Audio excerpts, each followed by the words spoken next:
It is so good to be home. I just want to kiss the ground, but that's not ground, so I won't kiss the ground. It's so good to see all y'all here. Thank you so much for coming out to see the next, I'm screaming too. Anyways, the next President of the United States, Marco Rubio. I cannot wait.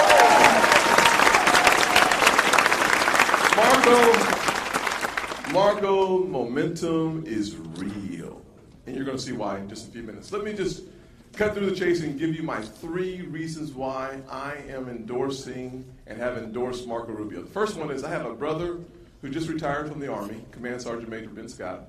I have another brother who serves as a colonel in the Air Force. And when I was going through the 12 town halls, each candidate one at a time, I was looking for someone who on day one can be commander-in-chief of the most powerful military force on God's green earth, and that is Marco Rubio.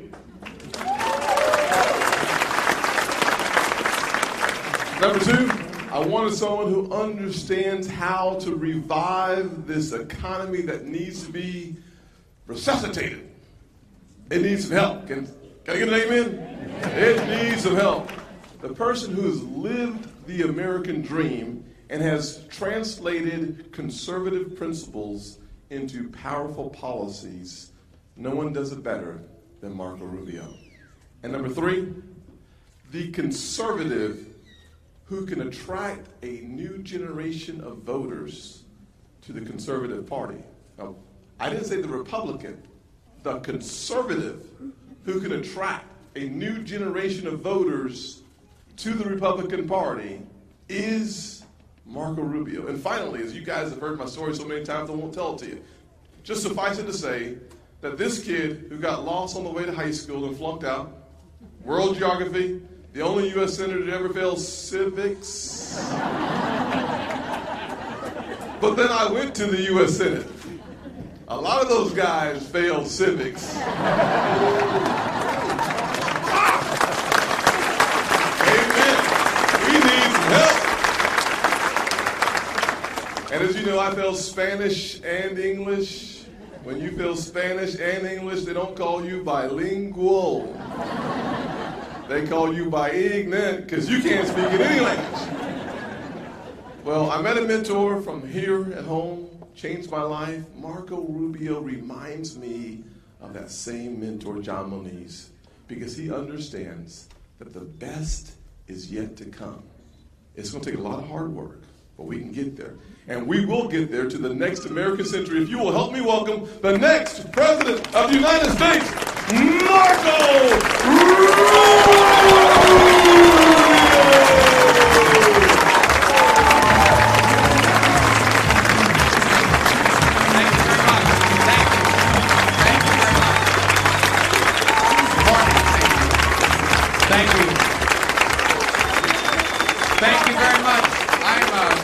Let me just start by saying how honored I am by Tim Scott's support.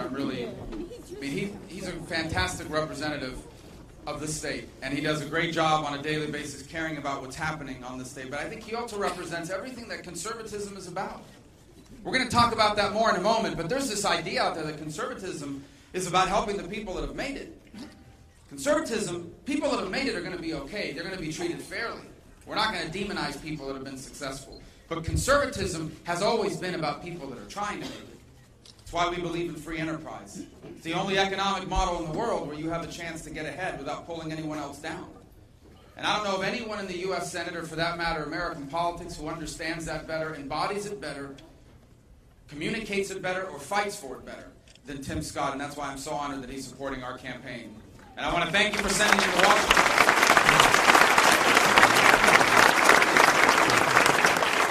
So I want to start today by leaving you with 2 propositions in your mind. Number 1, we're in a lot of trouble. This country's going through a terrible time.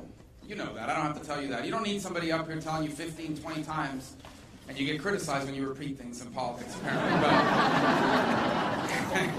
But so you don't need someone telling you over and over again how bad things are, because you feel it. You know it in your lives. Right? People living and working as hard as they can, but they're stuck living paycheck to paycheck. Small businesses are struggling. Big businesses may be prospering. We're weaker in the world. People respect America less. This morning you wake up to the news that China is putting missiles now and rockets in the South China Sea. They've built artificial islands, and now they're taking them over. And soon that'll mean they'll control, or try to control, the most important shipping lane in the world. We know the challenges we face. We know our Constitution is being ignored, and if we lose our Constitution, we lose our republic. Because the Constitution is what has kept this republic together for over 2 centuries while others have faltered around the world. But I want to leave you with a second thought.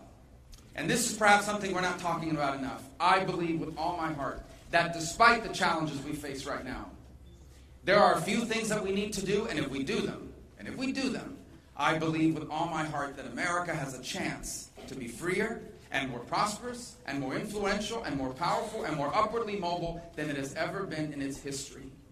I honestly and truly and deeply believe it, and I want you to believe that too, because it's true. We are on the verge of the greatest chapter in American history. You and I, this generation, can be the authors of the greatest chapter in the story of America. But first we have some things we need to take care of. It begins by winning this election. Because the road we are on right now is not the road to greatness. The road we are on right now is the road to decline. It began 8 years ago when this country elected Barack Obama as president. And when he ran for office, he said he was going to change the country. But what he meant was he was going to change the country to be more like the rest of the world. So that's how you get a president that ignores the Constitution. To him, the Constitution is a document that means whatever you want it to mean. And so it doesn't matter to him that there's a Second Amendment in the Constitution. He ignores it. It doesn't matter that there's religious liberty in the Constitution. He tries to undermine it. It doesn't matter that the Constitution says that the job of a president is to execute the law. He wants to write the law with his pen and his phone with executive orders. We have a president that views America as an arrogant power, an arrogant global power that needed to be cut down to size. That's how you get a president that cheers on as we are gutting our military with defense cuts that are inexcusable, as we betray our allies like Israel, our most important ally in the Middle East, one of the most important we have in the world, and we betray Israel.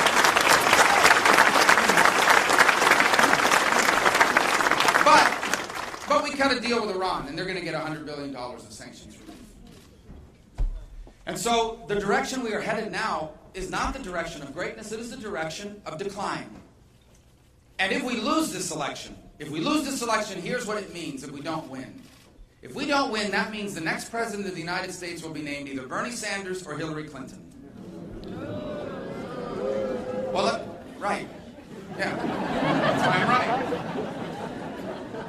I didn't realize you didn't like that. So, Bernie Sanders is a socialist. Now, usually in American politics, when you say about another politician or a candidate or something, you say, he's a socialist, she's a socialist. They deny it. They say, that's not true. You're smearing me. Bernie Sanders says it in his commercials. So I feel safe saying he's a socialist. He's a democratic socialist, not a communist, a democratic socialist. We don't want to be a socialist country. There are dozens and dozens of socialist countries all over the world. Literally, if you want to live in a socialist country, why don't you move to a socialist country? We want to be America.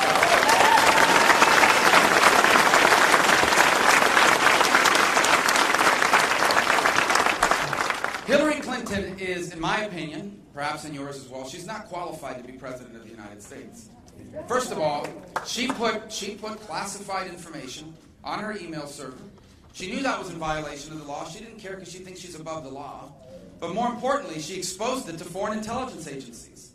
She knows the Russians, the Chinese, the North Koreans, these people hack computers. She didn't care. She put it on her, she's above the law. I guess she thought she was going to be elected president. She could pardon herself. But I want you to know the biggest problem I have is that she's disqualified from being commander-in-chief. Yes.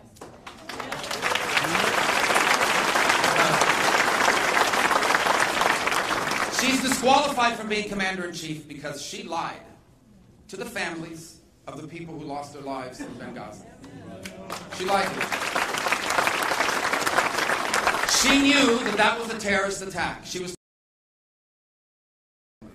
And here's what I think and deeply believe. Of Americans who lost their lives in the service of our country, you can never be the commander-in-chief of the United States of America.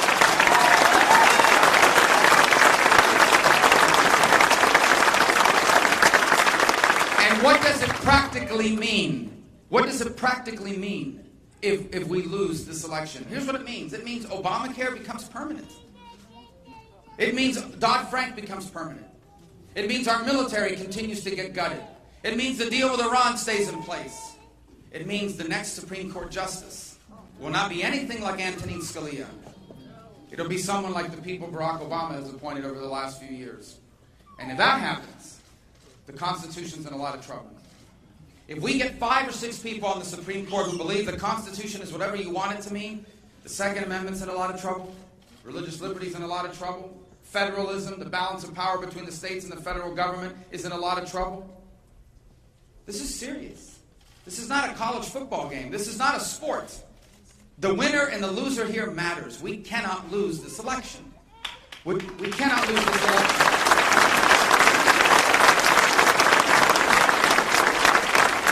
And so more than any other criteria, we have to ensure that our party, the Republican Party, nominates a conservative who can win. A conservative who can win. Because in the past they've told us, nominate so-and-so because they're not that conservative, but because they're not that conservative, they give us a better chance to win. We can't afford to do that anymore. That's not what we're going to do this time. We need a conservative that can win. I'm as conservative as anyone running in this race. And I have a 15-year record of turning conservatism into action that proves it. I didn't become a conservative 2.5 years ago. Okay? I have a record. I'm not talking about anybody. I'm just saying 2.5 years. Look, I've only been... Public service has only been my full-time job for the last 5 years. But before that, I was in the state legislature in Florida. It's 2 months out of the year, but I'm proud of my service there. For example, there was a court case. Let me just theoretically, I'm not saying this happens, but theoretically, for a moment, imagine if a developer decided they wanted to take private property away with using government to build a hotel or something like that. Just theoretically. I'm not saying that happens. Okay? After the Kelo decision in 2006, the Supreme Court said that's legal. A developer can use the power of government to take away your property because government thinks they'd rather have a hotel there instead of your house. You can't do that in Florida. Because when I was in the state legislature, I led the effort and we passed a law that became a model for the country. In Florida, we have career academies, meaning we do vocational training. We are training people in high school to work as welders and plumbers and pipe fitters, so when they graduate, they can start working. Because when I was Speaker of the House, we put that in place. You know that in Florida, when I was Speaker, we reformed our curriculum. We didn't use Common Core. We didn't rely on the federal government. We talked to our principals, our teachers. We did it at the local and state level. I led the effort and we cut property taxes. We balanced the budget the 2 years I was a Speaker at a difficult time when the housing market was collapsing, and we didn't raise any taxes. I'm proud of my service there. Then I was out of politics. Then I got a chance to run again and become a U.S. Senator. And, you know, it's hard to get things done in Washington these days, but I'm proud of the things we've done in the limited time I've been there. We brought accountability to the VA. Today, a senior executive at the VA who isn't doing a good job can be fired because of a law that I passed.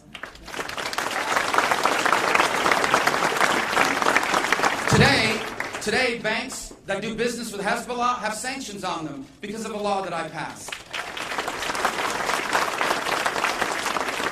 Today, the bailout fund in Obamacare, they were going to use your taxpayer money to bail out private insurance companies. Today, that bailout fund is gone because of an effort that I led and put together to get rid of the bailout fund. By the way, when I'm president, we're going to get rid of the rest of Obamacare, not just the bailout fund.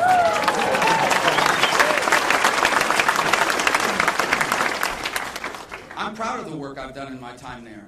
But this election is not a resume competition. This election has to be about what comes next for America. I have a record of 15 years that proves that I am as conservative as anyone in this race. But I am a conservative that can unite this party. We have to be together. If we're still fighting with each other in October, we lose. If we're still fighting with each other in September, we lose. So we'll have a spirited primary, but it has to end at some point, and then someone has to be able to bring us together, and I know that we can. Because we speak to every segment of this party, every segment of the conservative movement. But it won't be enough to just bring everybody together. We have to grow. We have to take our message, what we stand for, to people that don't vote for us now. Now, in the past, they've said the way to do that is, why don't you weaken your principles a little bit? Why don't you become more like the Democrats? That never made sense to me, because we already have a Democrat Party. Why do we need two Democrat parties? What we need to do is take our message of free enterprise and limited government and a strong national defense and a strong culture with strong values. We have to take that message to people that don't vote for us and haven't voted for us. And let me tell you who they are primarily. They are the people who have been convinced that Republicans and conservatives only care about rich people. You know the meme out there. I've heard it. People said it to me. Republicans are for rich people. Democrats are for working people. That's a lie. That is a lie. Democrats are for big government. Do you know who wins in big government? The people who have made it. We have nothing against success. We celebrate success in this country. But I'm telling you that the bigger the government, the more people who have influence win. And if you don't believe that, go anywhere in the world. And I promise you, the bigger the government, the more the government dominates that country, I guarantee you the likelier it is that the same families and the same companies have been on top forever. Why? Because when government is big, the people who can afford to deal with government and have influence over government, they're the winners. And everyone else gets left out. And the evidence is all around us. Look at Dodd-Frank. The left says Dodd-Frank is to go after the big banks. Then why are the big banks bigger than ever? The big banks are bigger than they've ever been. You know why? Because all these rules and regulations, they're the only ones that can afford to follow. Who can't follow those rules and regulations? Who struggles? The community bank, the local regional bank. In essence, the people that lend money to small business. You bury our economy with pages and pages of regulations. A big multinational corporation will hire an army of lawyers and accountants and lobbyists to deal with those regulations. But a small business that you opened up out of the spare bedroom of your home cannot. So that you get left behind. You look at the tax code. The tax code is filled with exemptions and loopholes. Who put the loopholes in there? It wasn't the mom and pop small business on Main Street. It was the people who can afford to hire an army of lobbyists from Wall Street and other parts of our economy in Washington, D.C. Big government crushes people that are trying to make it. Big government traps people in poverty. Look at our anti-poverty programs in America. They don't cure poverty. Our anti-poverty programs are like breaking your leg and being given a lifetime supply of painkillers. They're not going to fix the broken leg. They're just going to make you more comfortable in your pain. Our anti-poverty programs do nothing to cure poverty because the only cure for poverty is a good-paying job. And our anti-poverty programs, welfare and food stamps, they do nothing to help you find a good-paying job.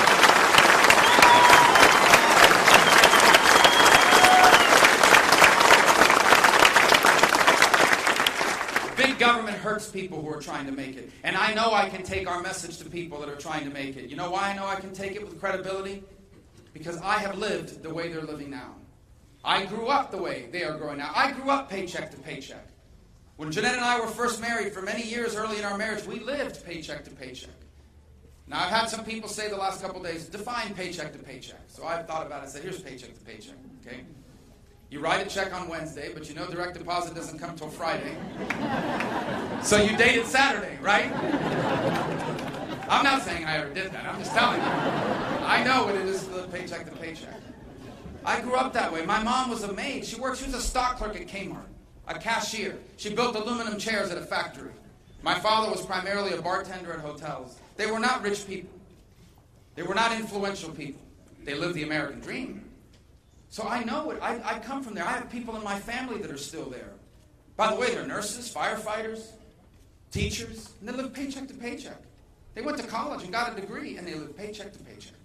We are going to take our message to them. We're going to take our message to young Americans, some of whom today are living with thousands and thousands of dollars of student loan debt. 500% increase in student loan debt over the last 10 years. You know why I'm so passionate about it? Because I had $120,000 in student loans, which I only paid off 3 years ago, 4 years ago, three and a half years ago. I wrote a book. It's called An American Son. That's how I paid it off. It's now available on paperback. You see, guys, the joke always works. All these people in the media that follow me around, they're like, I see them mouthing the joke. I say, if a joke is funny, you keep telling it, right? It's free enterprise. I've never met her, but I paid Sally Mae a lot of money on that student loan. That's a new joke, so I've only said it for like 4 days. So, my point is, I know what that feels like, and that's why I'm the only Republican that talks about student loan debt. You want to reach people that are 25, 28 years old in this country that are struggling with that? People think press thinks, oh, it's all about social issues. I'm going to tell you what it's about. It's about the fact that they owe $50,000, they have a college degree, and the only job they can find they could have had without the degree and without the loan. And so they're upset. We have to have a message. That's why we have a plan on that. And by the way, we're also going to take our message to parents and working families. I'm always asked, why do you have a per-child tax credit increase in your tax plan? I'll tell you why. Because being a parent is the most important job you'll ever do. I'm telling you, I believe I'll be elected President of the United States, and I will lead this country, and I'll be reelected if we so choose to do, and the American people agree. And yet the most important job I will ever have is what I'm doing now with my 4 kids. Okay? Parenting is the most important job in the world.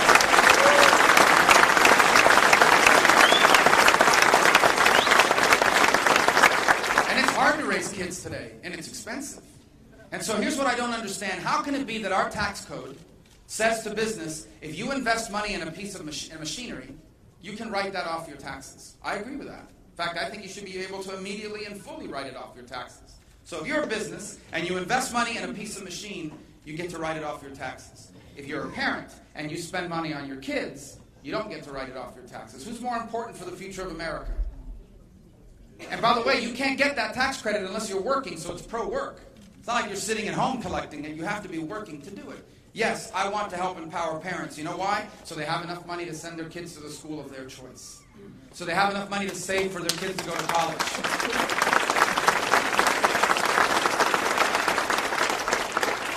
And oftentimes so they can buy them a new pair of shoes or a new book bag.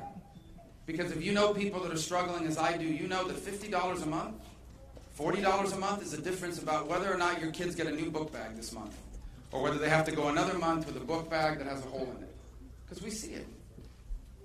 And so we are going to take our message to parents and young Americans and people that are struggling to get ahead and living paycheck to paycheck. And we're going to grow this movement. And I believe if we do these 2 things, we'll win. And then we will begin the hard work of turning the country around. It will begin when I'm president by following the Constitution. Everybody says that as a talking point. This is very serious. We have lost perspective in this country.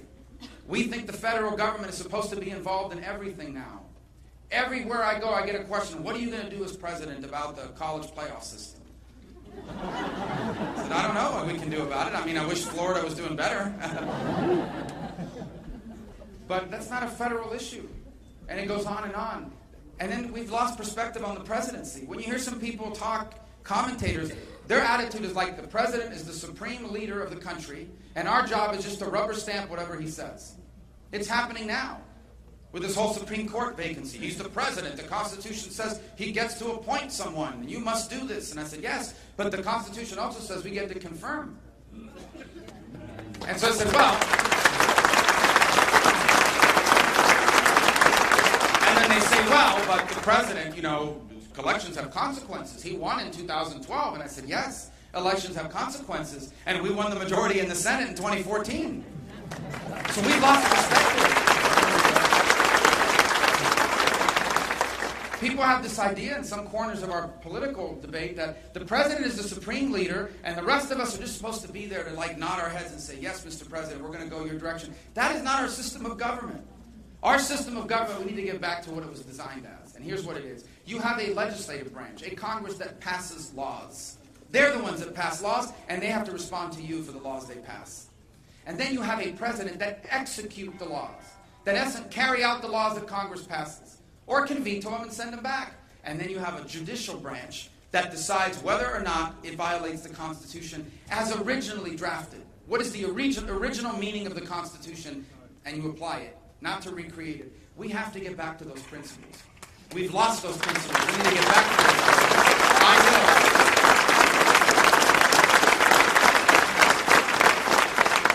That's why when I'm president, look, I'm personally a huge supporter of the Second Amendment. But even if I wasn't, and I am, we're going to follow the Second Amendment, and we're going to protect it because it's in the Constitution. It is the Second Amendment is not a suggestion.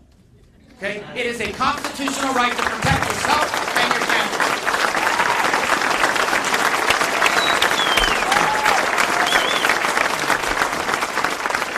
When I'm president, you'll have a president that follows, upholds, protects, defends the Constitution and every aspect of it, from your Second Amendment rights to the right to live out the teachings of your faith in every single aspect of your life. including at work, at home, and in your business. You're going to have a president that speaks clearly on issues before this country. I can't impose my beliefs on anyone, but I can tell you this, when I'm president, I will never be ashamed to repeat and say this over and over again. I believe that all human life is worthy of the protection of our laws at every stage in that human life.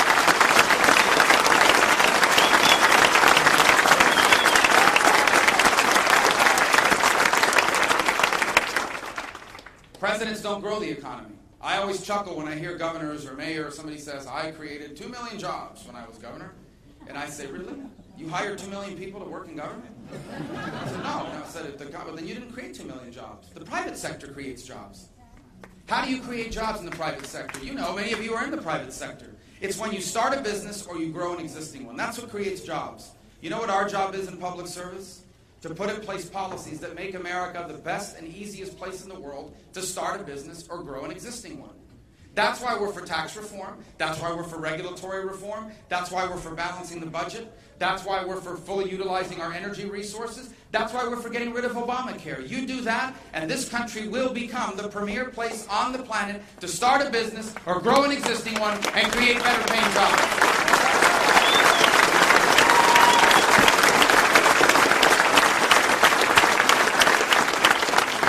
When I'm president, we're going to deal with our issues, not ignore them. I'm going to say something to you now, and I think I'm safe in saying this.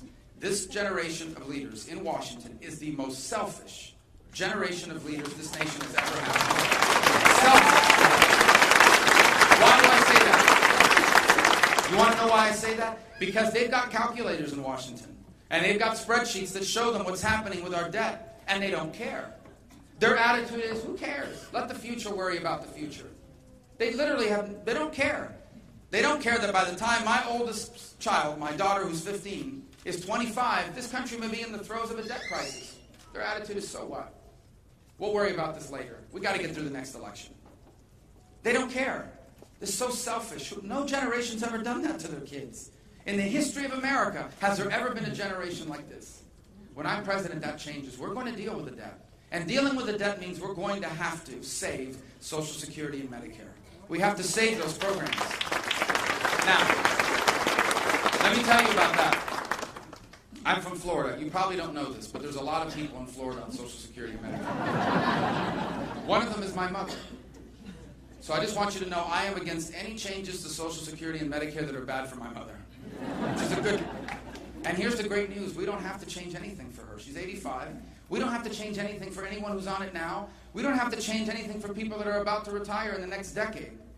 But your next president better be willing to tell you the truth, and I am right now here today. There is no way Social Security and Medicare looks the same for me as it did for my parents. I'll be 45 in May. I feel 46, but I'll be 45. Like I really do. I don't know, but there's no way that the program won't exist. It will not be around by the time I'm 67, which is when I'm supposed to retire, unless we do something about it. And what do I mean by do something about it? It's nothing unreasonable. Right now I'm supposed to retire at 67 under current law. Maybe I have to retire at 68. That's not a big deal to retire at 68. Is that a heckler or a reporter?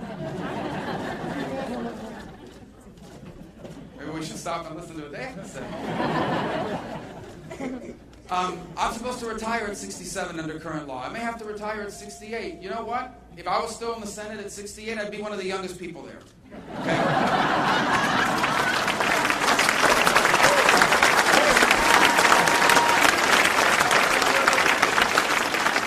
I love it now, like the Washington Post will fact check me. 4 Pinocchios. The average age of a senator is 64. You know,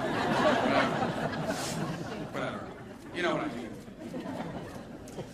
When I retire, if I've made a lot of money, let's say I became financially successful because An American Son became a movie, and then, whatever, it's my book. I made a lot of money. My Social Security benefits won't grow as fast as they grow for someone who made less money. If my Medicare could be the option of using my Medicare money to get a private plan that I like better, that's actually not a novel idea. It exists now. It's called Medicare Advantage. My mom is on it, and it works well in some places for some people. My point is, these are not unreasonable changes for someone like me who's 25 years away. I have 25 years to plan for that. And if we do it now, we can save Social Security and Medicare, bring our debt under control, and we don't have to disrupt it or change it for people that are on it now. I can't go to my mom at 85 and say, hey, guess what? You got to go back to work. Because your Social Security check's been cut by 20%. We can't do that. We're not going to do that. I'm telling you, if we don't do something, there'll be a debt crisis in less than a decade or so. And then I don't know what they're going to be telling people that are on Social Security and Medicare, but it will not be good. We're going to deal with that when I'm president of the United States.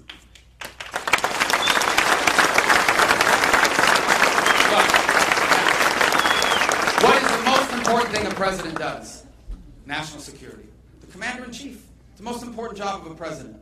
And one of the reasons why Barack Obama is such a bad president, the worst president in 35 years, some people say the worst president in 235 years, but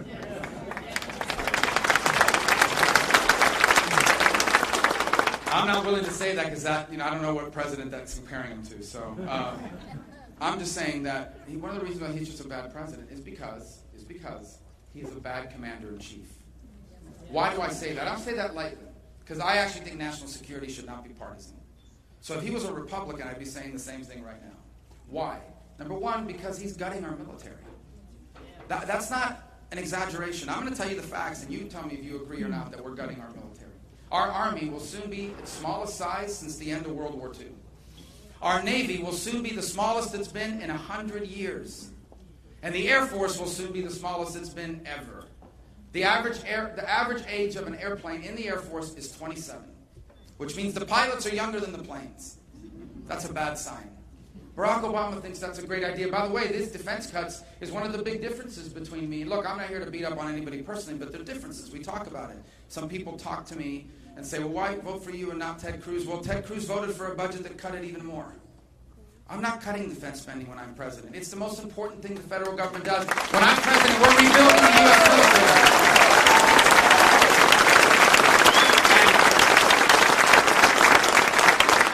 And this is not a position that I suddenly discovered 24 hours ago because I realized, I'm in South Carolina. There's a lot of veterans and military people here. Let me be for growing the military after I voted against it 3 times.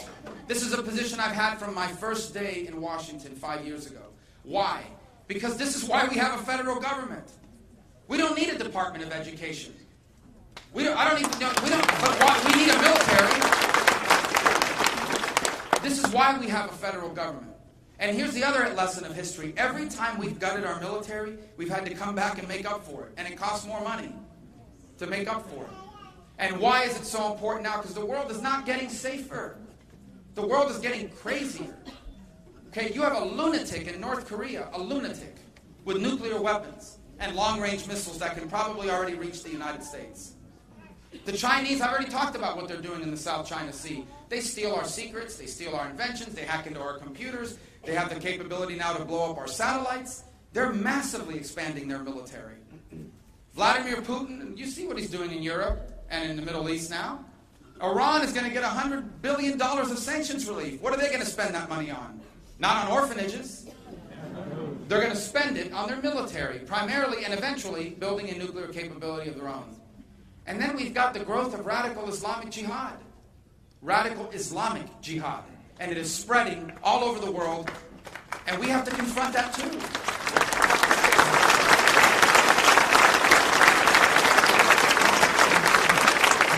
So we have these 5 major threats, and we're gutting our military. This makes no sense. We're rebuilding our military. By the way, on the subject of radical Islamic jihadists, there's no accommodation with these people. I don't like war. None of you here are cheering for war. We want to avoid war. If it was up to America, there'd never be a war. We don't want war. The reason why sometimes you have to go to war is in defense of peace. ISIS is an enemy of peace.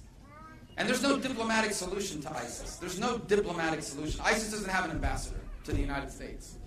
Okay? And ISIS isn't interested in a diplomatic solution. They are an apocalyptic, radical Sunni movement. They believe that their job is to trigger an apocalypse. An Armageddon fight against the West, and that's going to bring out the 12th Imam, the Mahdi, they call it. That's their messianic figure. I'm not telling you this is what's going to happen. I'm telling you this is what they believe.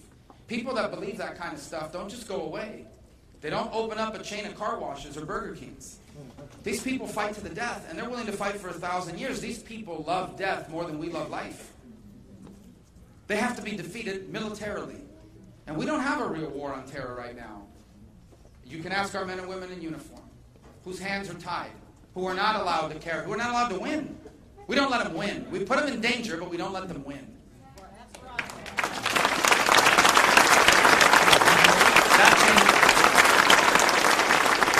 When I am president of the United States, there's going to be a real war on terror, and we're going to win it. The best intelligence agencies in the world are going to find the terrorists. The most powerful military in the world is going to destroy them. Now, every now and then we'll capture one of these terrorists alive. Don't worry, they're not going to South Carolina. They're not coming here. They're going to Guantanamo.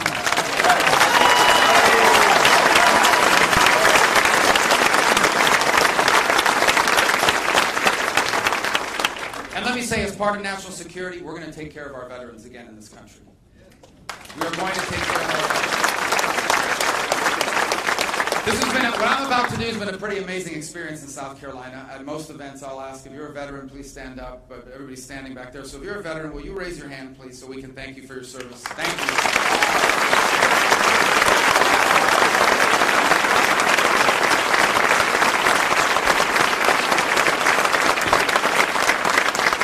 Doing that in South Carolina because most people raise their hand in the crowd. That's pretty, or a lot of people. So maybe we're going to do the reverse. If you're not a veteran, will you raise your hand so we can thank the people who don't have their hands? There's actually someone here who's a veteran. My brother is a former Green Beret, 7 Special Forces, 68 through 71.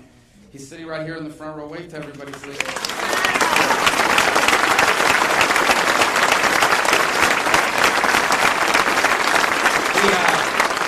So I know what you're thinking. That's his brother? You sure that's not his dad?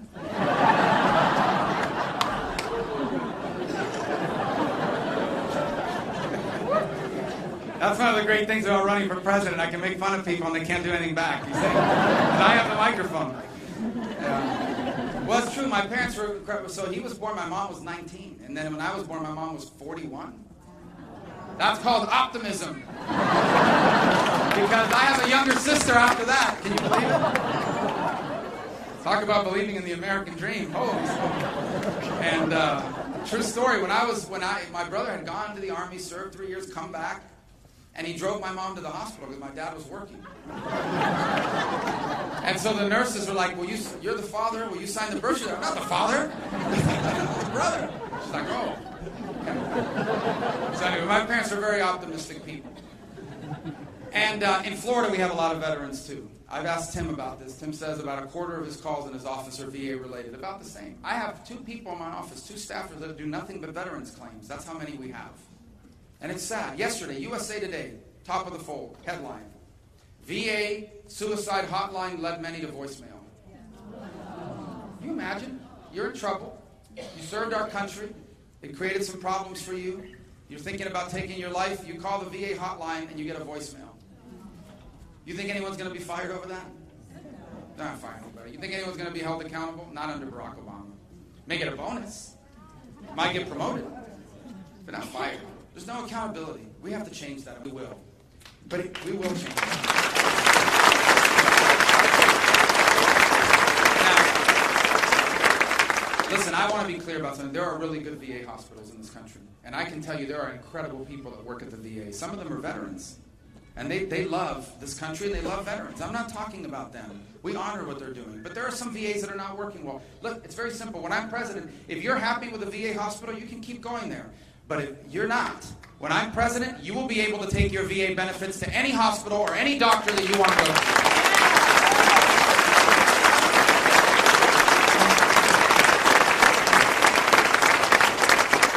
You know what's also amazing about our veterans? How many of them don't stop public service when they come home. If you go to any fire station or police department in America, you're going to find a disproportionate number of veterans working there. My brother-in-law was a Marine, and now he's a firefighter.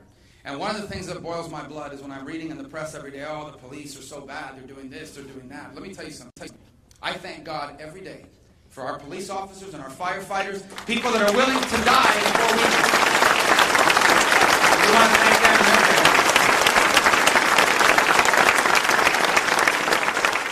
So, to wrap it all up, we have a lot of work to do, as you can see. These are just some of the issues we'll confront when I'm president. There'll be more.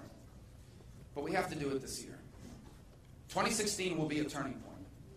Most elections, and you've had a few spirited ones here in South Carolina over the years, most elections are a choice between a candidate, between 2 political parties. The fact is, there have been years in American politics where the difference between the Democratic and Republican Party has not been enormous. There's been some difference. You know, the Democrats like government a little bit more. We like it a little less. But by and large, no matter who wins, the country isn't going to collapse. That's not the case anymore. The Democratic Party's been taken over by radical left-wing elements. I mean, their leading contender, leading in some of the national polls, is an avowed democratic socialist. I promise you that if someone that far right, as he is far left, had taken over the Republican Party, every day you would be hearing stories, the Republican Party's become radicalized. The Democratic Party's been radicalized. The Democratic Party's been radicalized. The differences today are significant. They're enormous. And the consequences are extraordinary. Because what's at stake in 2016 is not simply who will be the next president for the next 4 years. What is at stake in 2016 is what kind of country is America going to be in the 21st century? Now, over the last 14 days, up until yesterday or the day before, I've been blessed that my children have been able to be on the road with me. They're coming back Friday. They had to go back to school, you know. But they were with me for 14 days, traveling. They were at a lot of our events. My youngest, Dominic, I couldn't even get him off the stage. He wanted to be on the stage with me. It's like, I can see one day me out there campaigning for him or something. That was really good for me.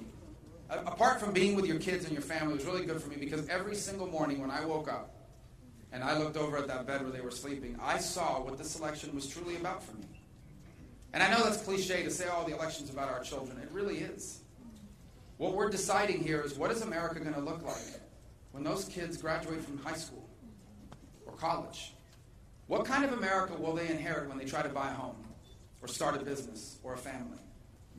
And what kind of America will they retire in and raise a family? When I look around this audience, I see a lot of young people, a lot of young kids. I see babies. I love hearing the sound of babies at our events. I really do. Please, she's leaving with her baby. Don't leave. We want you to stay. We want you to stay. I really do. Because not only does it remind me of home a few years ago. My youngest is now 8, so... But it reminds me, even the sound of a baby reminds me, this is what this is about. And it reminds me of our place in history. See, we're a nation where for over 200 years, each generation has left the next better off. Each one. Think about that. You know this because you've lived it. I want you to think for a moment about what your parents did for you. I don't know the stories of virtually anyone in this room. Most of you I've never met personally. And yet, because you're Americans, I am comfortable saying this. Your parents gave up many things so you could be everything they weren't. I'm confident, not knowing anything about you personally, that in this room today, the vast majority of you benefited from sacrifices that your parents and grandparents made for you.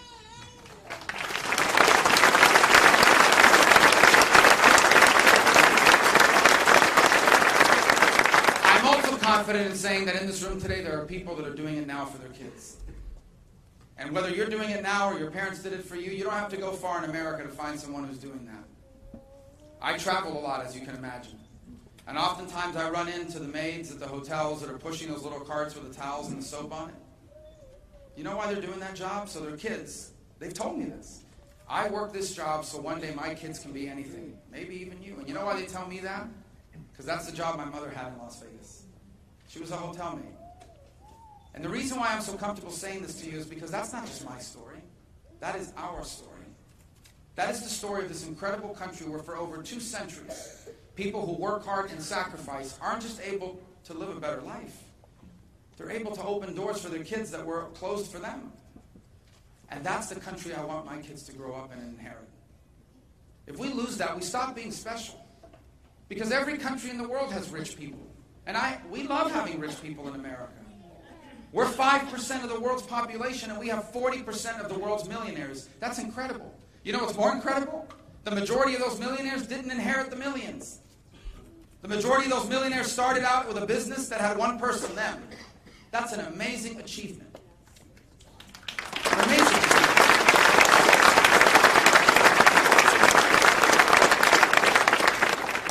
But every country in the world has rich people. You know what makes us people? You know what makes us special? The people that aren't rich.